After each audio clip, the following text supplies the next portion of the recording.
મંદિરે દર્શન કરીને હાલો તમે કન્ટિન્યુ બનાવી રહો, આપણે દર્શન કરાવું. પણ આ મશીન એ રીતનું છે ને કે આમાં છે ને મારી યાર કાંડે થઈ ગયો છે. તો હેલો મિત્રો, તો યાર કેમ છો બધા? સ્વાગત છે તમારું આજના નવા વ્લોગમાં. બધાને જય માતાજી, જય દ્વારકાધીશ. તો આપણા 2 દિવસથી વ્લોગ નહોતા આવતા, પણ એનું કારણ હતું કે મારે થોડું કામ હતું ને એટલા માટે હું વ્લોગ શૂટ નહોતો કરી શકતો. અત્યારે વ્લોગ શૂટ કર્યો છે અને 5 વાગી ગયા છે. તો હવે અત્યારે આપણે જવું છે બહાર. તમે બધા કન્ટિન્યુ બનાવી રહો. હા મિત્રો, ખાસ વાત એ કે મેં જે પહેલો વ્લોગ બનાવ્યો ને એમાં તમારો સારો એવો રિસ્પોન્સ મળ્યો છે. તો આવો નવો મને સપોર્ટ કરતા રહેજો અને ચેનલ ઉપર ન હોય તો સબસ્ક્રાઈબ કરી દેજો. તો કાંઈ નહીં, હાલો અત્યારે આપણે જઈએ, તમે વ્લોગમાં કન્ટિન્યુ બનાવી રહેજો.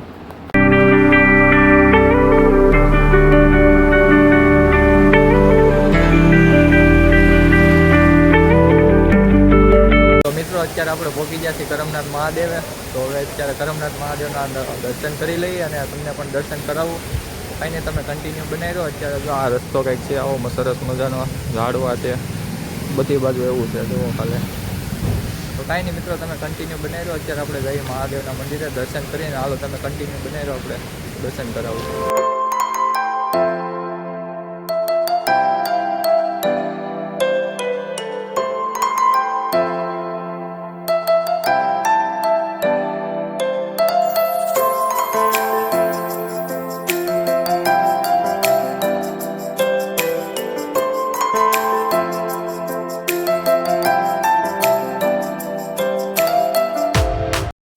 તો મિત્રો, એવા સરસ મજાના અમે કરમનાથ મહાદેવના દર્શન કરી લીધા છે અને તમને પણ દર્શન કરાવી દીધા છે.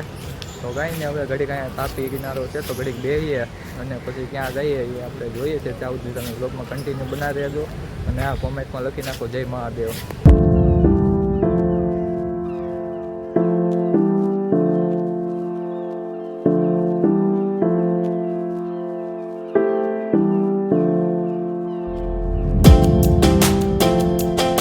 આપણે કરમનાથ મહાદેવના દર્શન કરી લીધા છે અને તમે પણ કોમેન્ટ કરી નાખજો કે કોણ કોણ એ મંદિરે જઈ આવ્યું છે. જોકે સુરતમાં જેટલા રહેતા છે મોટાભાગના તો કરમનાથ મહાદેવ જઈ આવ્યા જ છે. તો કાંઈ નહીં, હવે આપણે દર્શન કરી લીધા છે અને જઈએ ઘર તરફ. તો કાંઈ નહીં, તમે કન્ટિન્યુ બનાવી રહો અને ચેનલને સબસ્ક્રાઈબ કરી નાખો.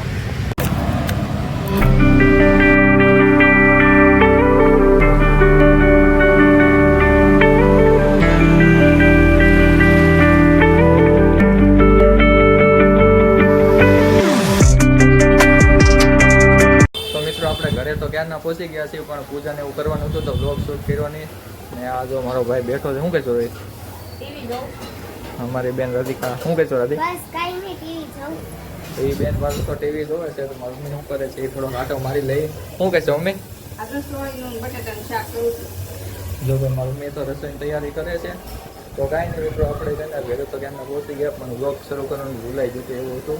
કાંઈ નહીં મિત્રો, અત્યારે છે ને હું જ્યાં અમારો હાડીયુંનું કામકાજ હાલે કે નહીં ત્યાં હું આવી ગયો છું. જો આ રીતના કંઈક મશીન છે હાડીયુંમાં હોય. એક મશીન અહીં છે ને એક મશીન આવડવા છે. આ જે એક ઓપરેશન છે આમાં છે ને આમાંથી હવા અહીંથી જાય આ 2 મશીનમાં. એક આ મશીનમાં છે નળી અને એક આ મશીનમાં છે. તો આ 2 મશીનમાં છે ને હાડીયુંનું કામ હાલે છે. જો આવડા આ રીતનું કંઈક હોય ને આ બધું હાડીમાં લગાવવાનું હોય. એ હાડીમાં લગાવીએ ને એટલે એ ડાયમંડ છે ને હાડીમાં ચોંટી જાય ને નવી ડિઝાઇન ને એ રીતનું હોય બધું. જો આ રીતના હોય બધું. આ 2 મશીન છે. આ રીતનું કંઈ છે ને અહીંયા આપણું હાડીનું કામકાજ હાલે છે. અને જો એક કારીગર છે ને, એક કારીગર અહીંયા 2, એક કારીગર અહીંયા 2, એક કારીગર આ બાજુ 2 ને એક કારીગર અહીંયા 2. આ રીતના છે ને અહીંયા 4 મિત્રો. આ રીતના છે ને અમારે 2 મશીન છે ને એક મશીનમાં 2 કારીગરની જરૂર પડે ને અમારે 4 કારીગર છે જે આ મશીને 2 છે. આખું ખાતું હાલે છે આ રીતનું મારું. પણ આ મશીન એ રીતનું છે ને કે આમાં છે ને મારી યાર કાંડે થઈ ગયો છે. એ કાંડ એવો છે કે મારો હાથ છે ને આ મશીનમાં આવી ગયો છે. જો આ રીતનો મારો હાથ થઈ ગયો હતો ને આવડું આ જે બટન છે ને આ ઇમરજન્સી બટન છે. આ દબાવી જાઓ ને તો મશીન ઊંચું થઈ જાય. બાકી તો સેકન્ડ પૂરી થાય ને ત્યારે આ મશીન ઊંચું થાય. અને આ મારો હાથ છે ને 1 સેકન્ડમાં આ રીતનો થઈ ગયો તો સમજી લો 10 સેકન્ડ હતી તો મારો હાથની હાલત શું થાય. જોકે હાથ તો રહે જ ને 10 સેકન્ડ સુધી મશીન જો છે ને મિત્રો. આ રીતે અમારું ખાતું હાલે છે ને હાડીનું કામકાજ હાલે છે. પણ અત્યારે તો જોકે હાડી નથી આવતી એટલા માટે કામ નથી શરૂ. જ્યારે હાડીઓ આવશે ને ત્યારે આપણે સ્પેશિયલ બ્લોગ આ ખાતાનો બનાવશું કઈ રીતે મારા હાડીનું કામ હાલે છે ને કઈ રીતે કારીગર કામ કરે છે એ બધું આપણે એક સ્પેશિયલ બ્લોગ બનાવશું. તમે કોમેન્ટ કરશો ને તો આપણે બ્લોગ બનાવી નાખશું એમાં પણ કઈ રીતે બને છે હાડીઓ. તો મિત્રો આજનો વિડીયો કેવો લાગ્યો, જો ગમ્યો હોય તો લાઈક કરી દેજો, શેર કરી દેજો અને કોમેન્ટ કરી દેજો, અને આ ચેનલ ઉપર નવા હોય તો સબસ્ક્રાઈબ કરી દેજો.